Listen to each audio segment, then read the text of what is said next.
Morning mga kapiga. Ngayon, pupunta tayo ng Honda para magpa-maintenance ng motor. Pero bago yan, may dadaan muna tayong delivery sa ating tropa. Ayan. Naka-short ako ngayon dahil medyo may kainitan na sa Maynila. Maga pa lang medyo namamawis na tayo, no? Ngayon, pagkadaan natin din sa delivery natin, didiretso na tayo ng Honda. Sana mabul ko yung oras kasi medyo maraming nagpapa-maintenance dun eh. Usually 8 AM open na sila. Pero dahil na late tayo sa ating delivery appointment, dapat kasi mga 7:30 nakalis na ako ng bahay, kaso medyo na late.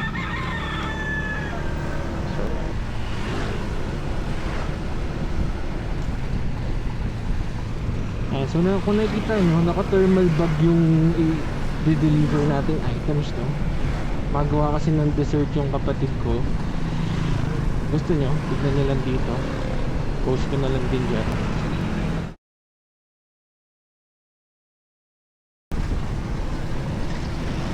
I-start up pa lang kasi siya ng kanyang small business. So kailangan full support tayo bilang kapatid, no?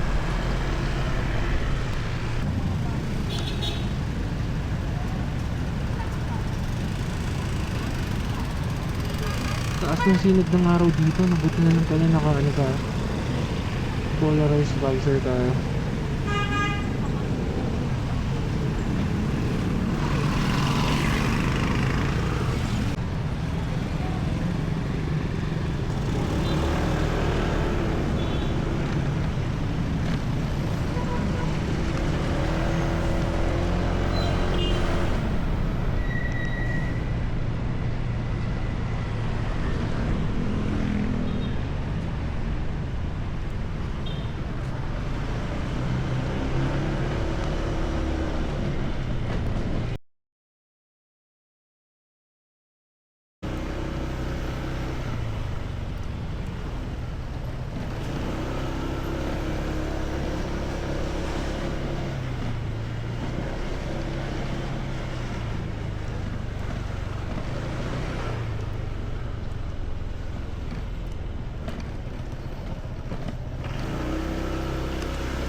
Okay, nandito na tayo sa ating delivery address. Puntahan ko na lang yung tropa ko, tapos punta na tayo ng Honda Big Bikes. Tapos na tayo sa ating transaction. So ngayon, didiretso na tayo sa Honda Big Bikes Tondo. Yeah. Ito.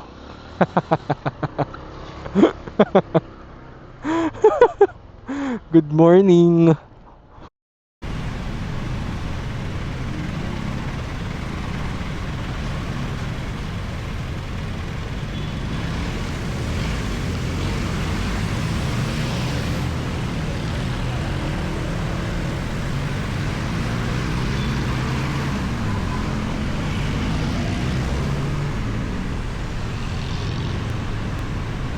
Medyo nakakapanik ng konti yun.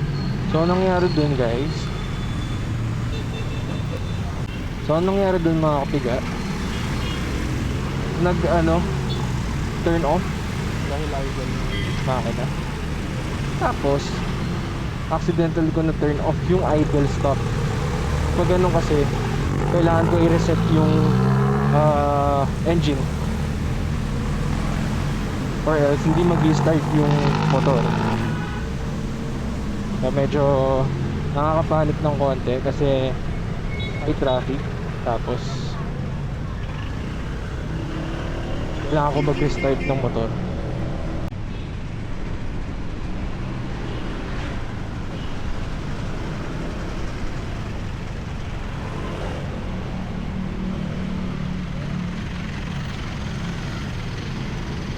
Nga pala, may binili akong action cam mount. Hindi ko pa siya nagtitest out. Hindi ko pa alam kung okay ba yung angle na nilagay ko. Pero okay, test out ko sa next long ride ko. Mukha naman siyang okay kasi front angle naman. kita rin yung speedometer. So para siyang ano, dashboard cam sa mga kotse.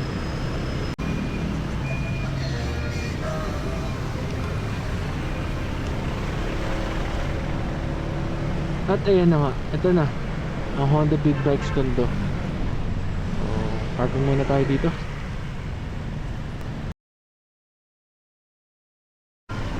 Yun mga kapiga, tapos na tayo magpa-PMS kay Luffy. Sabi ko nung una, papapalitan ko yung rear brake, kaso upon checking, hindi naman na pala kailangan.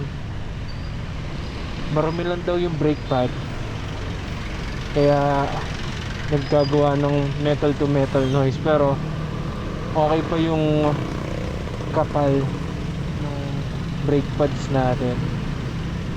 So okay na rin, menos gastos.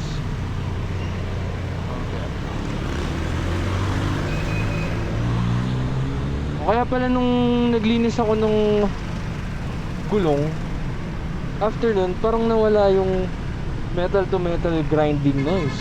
So feeling ko kada punta ko ng Bulacan, dun dumudumi yung brake pads ko, kasi medyo maalikabok dun sa area na yun. So next time check ko yung brake pads kung marumi.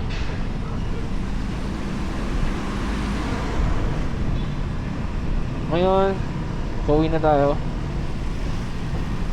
papagas muna ako, tapos after nun uwi na tayo.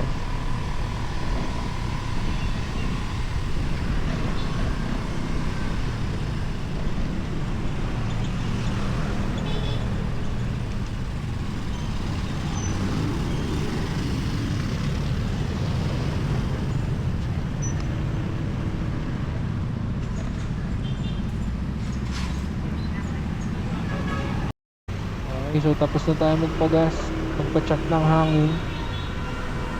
Oras na para umuwi.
Sa next PMS natin, medyo mabigat pala sa bulsa dahil malapit na mag 24k yung mileage ng ating PCX.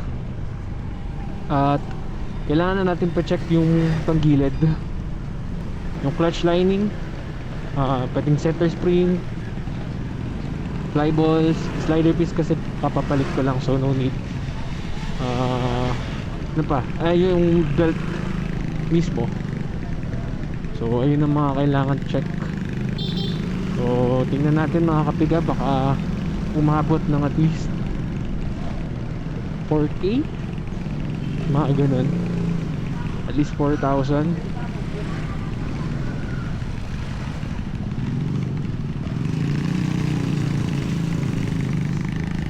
So tignan natin mga kapiga, feeling ko abot ng 4K yung next PMS eh. Sana makaipon.